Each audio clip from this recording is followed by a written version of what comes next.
Si è registrata una bella accelerata da parte del presidente cragantino Giovanni Castronuovo dopo il triplice arrivo di ben tre calciatori di un certo calibro. Si tratta del bomber di origini saccense Giuseppe Sant'Angelo, chiaramente riconfermato, del centrocampista Bartolo Caronia, ex Parmoval e Mazzara, e del fantasista Giovanni Biondo, un altro ex che ritorna, era stato con la maglia dell'Agragas nel gennaio del 2012.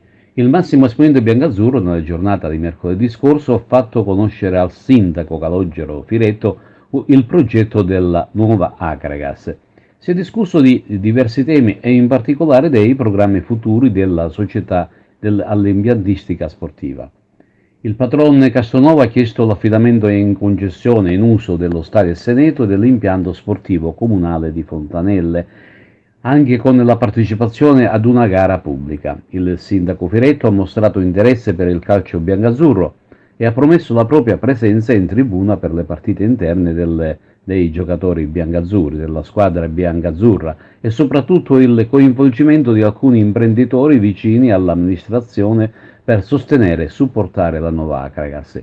Infine, è notizia di queste ultime ore, Totò Miliotto sarà il nuovo masso fisioterapista dell'Akragas.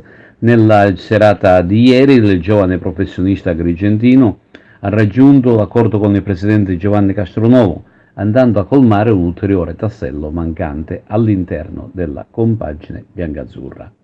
La Società dei Templi ha poi stipulato un accordo con il centro di fisioterapia Fisio Global, sito al villaggio Mosè, che seguirà sotto l'aspetto medico-sanitario i calciatori cragantini. Infine, grazie al contributo dell'ex presidente Giuseppe Di Rosa, è stato raggiunto l'accordo con il soccorso sanitario Onivigi, che assicurerà il servizio di ambulanze per le gare interne allo stadio Seneto di Agrigento, attività gestita dalle Giube Rosse di Giuseppe Messina, la cui coordinatrice della sezione è Biagia Farrugia.